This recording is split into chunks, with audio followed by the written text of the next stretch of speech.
Assalamualaikum warahmatullahi wabarakatuh. Salam berjumpa kembali dalam mata kuliah otonomi daerah bidang studi ilmu administrasi publik bersama saya selaku dosen pengampu Imam Budi Karsohadi. Rekan-rekan mahasiswa dan mahasiswi Universitas Indonesia kelas mandiri yang saya hormati, pembahasan kita pada sesi ke-9 perkuliahan kita kali ini adalah tentang penyelenggaraan pemerintahan daerah di bawah Undang-Undang Nomor 32 Tahun 2004. Bahwa paradigma dilaksanakannya otonomi daerah di Indonesia adalah untuk mewujudkan kedaulatan rakyat, memperkuat demokrasi, memberdayakan masyarakat, dan menciptakan keadilan dan pemerataan dalam segala aspek. Dan itu telah dilaksanakan lebih kurang dari 4 tahun sejak diberlakukannya Undang-Undang Nomor 22 Tahun 1999. Tetapi pada pelaksanaannya otonomi yang sumur jagung tersebut dirasakan banyak hal yang merugikan daripada yang menguntungkan, terutama bagi kelangsungan negara Republik Indonesia. Dengan banyaknya permasalahan yang timbul di daerah dan berdampak signifikan kepada kelangsungan pemerintahan pusat. Setidaknya terdapat beberapa alasan yang melatar belakangi dirubah atau digantikannya Undang-Undang Nomor 2 Tahun 1999. Alasan tersebut diantaranya adalah: pertama, yaitu menyesuaikan dengan amandemen Undang-Undang 1945 yang keempat. Penyesuaian dengan amandemen Undang-Undang 1945 yang keempat, khususnya pasal 18 ayat 1 dan 2, di mana ayat 1 berbunyi Negara Kesatuan Republik Indonesia dibagi atas daerah-daerah provinsi, dan daerah provinsi itu dibagi atas kabupaten dan kota, yang di tiap-tiap provinsi, kabupaten, dan kota itu mempunyai pemerintahan daerah yang diatur dengan undang-undang. Kemudian ayat 2 menyebutkan pemerintahan daerah provinsi, daerah kabupaten, dan kota mengatur dan mengurus sendiri urusan pemerintahan menurut asas ekonomi dan tugas berbantuan. Kemudian pasal 18A dan B, hubungan wewenang antara pemerintah pusat dan pemerintah daerah provinsi, kabupaten, dan kota, atau antara provinsi dan kabupaten dan kota, diatur dengan undang-undang dengan memperhatikan kekhususan dan keragaman daerah. Soal hubungan keuangan, pelayanan umum, pemanfaatan sumber daya alam, dan sumber daya lainnya antara pemerintah pusat dan pemerintah daerah diatur dan dilaksanakan secara adil dan selaras berdasarkan undang-undang. Pasal 18B 1 menyebutkan negara mengakui dan menghormati satuan-satuan pemerintahan daerah yang bersifat khusus atau bersifat istimewa yang diatur dengan undang-undang.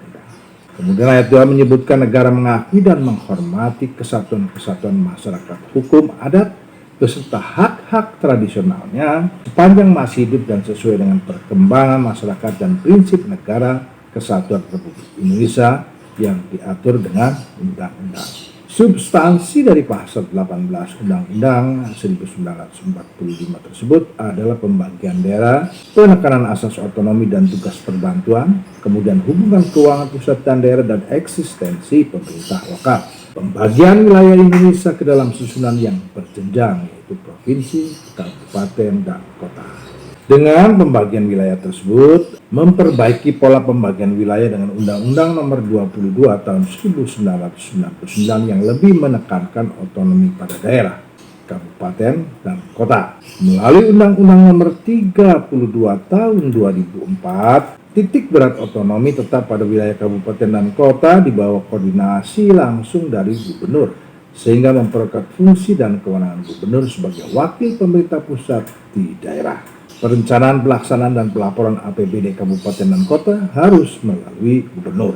Hubungan keuangan antara pemerintah pusat dan daerah diperbaiki dengan Undang-Undang Nomor 33 Tahun 2004 tentang perimbangan keuangan pusat dan daerah dengan penekanan kepada pembagian keuangan dengan prinsip keadilan antara pusat dan daerah, di mana APBD dan APBN memiliki hubungan yang integral sebagai perwujudan sistem perencanaan pembangunan nasional yang terintegrasi antara pusat dan daerah. Sumber-sumber penerimaan daerah sebagai pendapatan asli daerah dijadikan alat untuk menciptakan discrimination power di daerah dan juga ditopang dengan dana transfer dari pusat berupa dana alokasi umum. dana alokasi khusus dan dana bagi hasil serta hibah. Selanjutnya melalui amandemen Undang-Undang 1945 yang keempat tersebut, yang juga diatur dengan Undang-Undang Nomor 32 Tahun 2004, adalah eksistensi pemerintah lokal sebagai bagian dari sistem pemerintah pusat di Indonesia. Di Aceh muncul pemerintahan Mukim dan Gempong. Di Papua diakuinya keberadaan Majelis Permusyawaratan Rakyat Papua sebagai representasi kultural penduduk asli Papua yang diberikan kewenangan tertentu. Urgensi kedua dari penerapan Undang-Undang Nomor 32 Tahun 2004 adalah mempertegas dan memperjelas substansi pelaksanaan pemerintah daerah sesuai dengan Konstitusi Negara Republik Indonesia, di mana berdasarkan permasalahan yang terjadi di masa Undang-Undang Nomor 22 Tahun 1999, mulai dari konflik kewenangan, pengkaplingan wilayah laut, hubungan yang disharmonis antara eksekutif dengan legislatif, serta antara bupati, wali kota dengan gubernur, kemudian juga pengelolaan keuangan daerah dan masalah-masalah lainnya, sehingga mengganggu efektivitas penyelenggaraan pemerintahan daerah. Maka dalam Undang-Undang Nomor 32 Tahun 2004 dirumuskan kembali substansi pelaksanaan pemerintahan daerah sesuai dengan maksud Undang-Undang 1945 amandemen keempat dan koreksi yang dilakukan oleh Kementerian Dalam Negeri. Adapun pembentukan daerah dan kawasan khusus, pembagian urusan pemerintah dan penguatan posisi gubernur.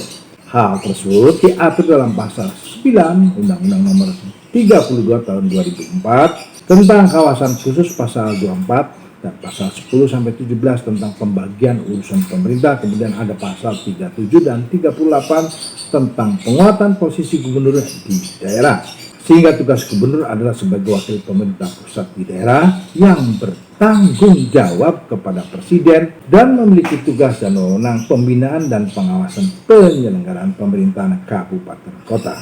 Koordinasi penyelenggaraan urusan pemerintahan antara kabupaten kota dan koordinasi pembinaan dan pengawasan penyelenggaraan tugas perbantuan di daerah provinsi dan kabupaten kota. Berdasarkan ketentuan tersebut, urusan penyelenggaraan pemerintah di kabupaten kota berada di bawah koordinasi dan pengawasan gubernur. Dengan kedua alasan tersebut di atas, maka Undang-Undang Nomor 32 Tahun 2004 memiliki substansi prinsipal yang mengatur: pertama adalah pembentukan daerah kawasan khusus, kedua pilkada langsung, ketiga pembagian urusan pemerintahan, keempat keuangan daerah, kelima kontrol APBD oleh Menteri Dalam Negeri, dan keenam penguatan posisi gubernur.